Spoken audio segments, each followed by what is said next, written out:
नमस्कार भक्तों, हर हर महादेव। घर के मंदिर में गलती से भी ना रखें ये चीजें, वरना ये आपकी दरिद्रता का कारण बनती हैं, देखते ही देखते कंगाल बना देती हैं। आप विश्वास नहीं कर सकते, मगर सच में कुछ लोगों के साथ ऐसा हुआ है।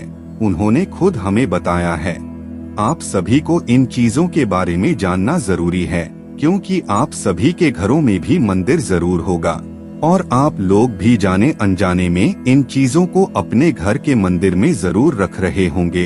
तो आज ही जान लें इन चीजों के बारे में और भूल से भी ना करें ये गलती। तो मित्रों, कौन सी हैं वो चीजें, आइए जानते हैं। यूं तो सभी के घरों में मंदिर होता है और सभी श्रद्धा भाव के अपने घर के मंदिर में देवी देवताओं के मूर्ति, तस्वीरें, दीपक, गरुड़ घंटी, पूजा पाठ का सामान, जरूरत का सामान अपने घर के मंदिर में रखते ही हैं। मगर मित्रों, आपको बता दें कि कुछ चीजों के बारे में शास्त्रों में बताया गया है कि इनको मंदिरों में रखना बहुत ही ज्यादा फलदायक होता है, और वहीं कुछ ऐसी चीजें होती हैं जिनको मंदिर में रखने की वजह से घर में अमंगल और अशुभ संकेत मिलते हैं। कुछ ऐसी वस्तुएं होती हैं जिनसे घर में नकारात्मकता बनी रहती है और इससे आपके घर में पैसों की तंगी, लड़ाई झगड़ा, कलेश और नुकसान ही नुकसान होता है।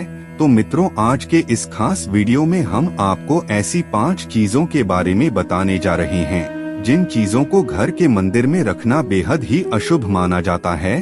तो चलिए सबसे पहले जानते हैं कि घर के मंदिर में कौन सी चीजें होनी ही चाहिए। तो मित्रों, आइए जानते हैं। मित्रों, ये तो आप सभी जानते हैं कि हमारे भारत की परंपरा मिट्टी से जुड़ी हुई है, इसलिए आप सबसे पहले इस चीज का ध्यान रखें कि आपके घर के मंदिर में किसी भी धातु का दीपक आप रखें, मगर फिर भी एक पारंपरिक मिट्टी का दीपक जरूर होना चाहिए। और यदि आप मिट्टी का दीपक ना रख सकें किसी कारणवश, तो आप धातु के दीपक का इस्तेमाल तो करें ही करें। और अगर वहीं आप भगवान को प्रसन्न करके उनकी पूर्ण कृपा पाना चाहते हैं, तो आप घर के मंदिर में उपला जलाकर उस पर गुड़ और घी भी रख सकते हैं। अगर आप ऐसा करेंगे तो आप यकीन मानिए कि ऐसा करने से घर में सुख शांति बनी रहती है, और ऐसा करने से इससे घर के सभी सदस्य समृद्धि की ओर बढ़ते हैं। अगली चीज की बात करें तो अगली चीज है मित्रों स्वस्तिक। जी हाँ, आपके घर के मंदिर में स्वस्तिक जरूर होना चाहिए। तो इसके लिए या तो आप उसे रोली से बना लें या फिर आप उसे धातु का बना करके रखें, क्योंकि मित्रों स्वस्तिक आपके घर के सौभाग्य, समृद्धि और मंगल का प्रतीक माना जाता है। यही सबसे बड़ा कारण है कि किसी भी शुभ कार्य को करने से पहले स्वास्तिक का निशान जरूर बनाया जाता है। इसलिए आप ये याद रखें कि आप अपने पूजा के स्थान में भी स्वस्तिक जरूर बनाएं। अब बात करें तीसरी चीज की। तो मित्रों, तीसरी चीज है कलश। जी हाँ, कलश। कलश जिसको पुराणों में भी सुख और समृद्धि का प्रतीक माना जाता है। आपने मंदिर या पूजा के स्थान पर रोली और कुमकुम से अष्ट धातु से कमल की आकृति बनाकर उस पर आप कलश जरूर रखें। ऐसा करने से आपके घर में सदैव ही समृद्धि बनी रहती है और सभी के मन में भी सकारात्मकता रहती है।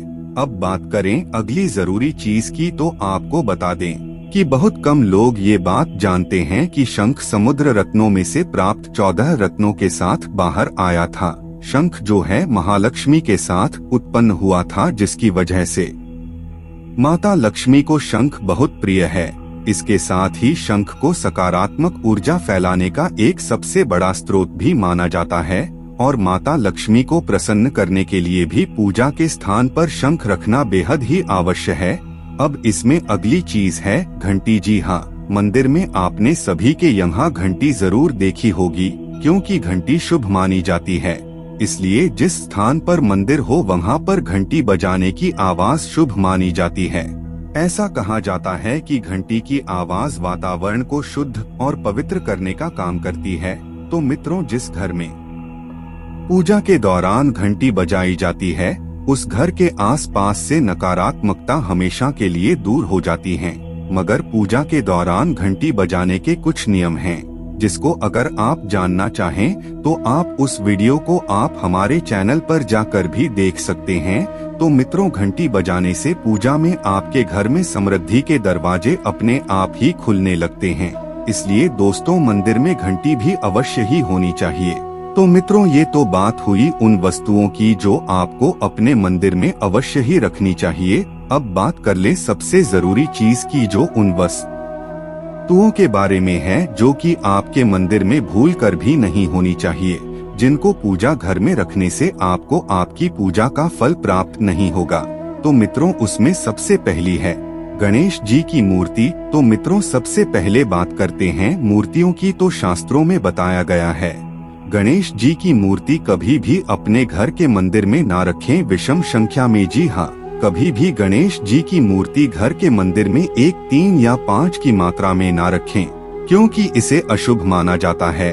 आप ये याद रखें कि आप अपने मंदिर में गणेश जी की केवल 2 मूर्तियां ही रखें, जो कि बहुत ही शुभ माना जाता है। और ये भी याद रखें कि उन मूर्तियों को स्थापित करते समय ये याद रखें कि उनका चेहरा हमेशा ही मुख्य द्वार की तरफ हो।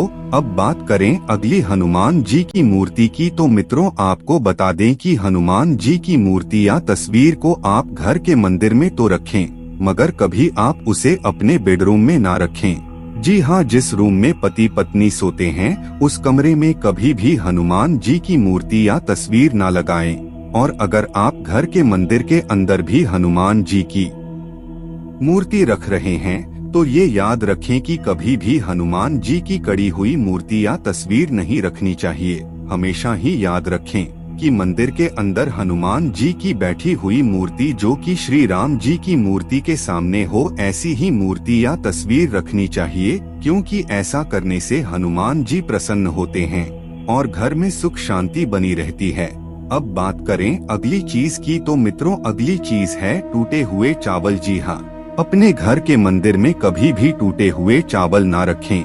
आप हमेशा ही साबित चावल का ही इस्तेमाल करें और सबसे अच्छा यही होगा कि आप मंदिर में रखे हुए चावल का इस्तेमाल हल्दी में भिगो करके ही करें।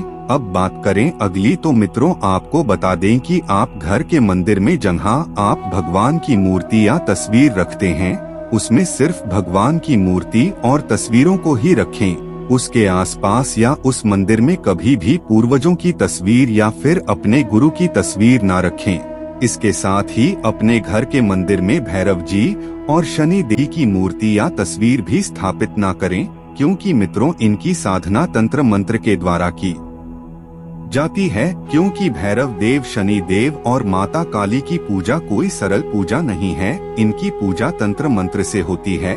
इसलिए इनकी तस्वीरों को घर के मंदिर में रखना अशुभ माना जाता है। तो मित्रों ये थी वो कुछ चीजें जो आपको घर के मंदिर में नहीं रखनी चाहिए। अगर आपका कोई और सवाल है तो आप कमेंट बॉक्स में पूछ सकते हैं। और जानकारी पसंद आई हो तो वीडियो को एक लाइक करके चैनल को भी सब्सक्राइब कर सकते हैं। धन्यवाद। हर हर महादेव।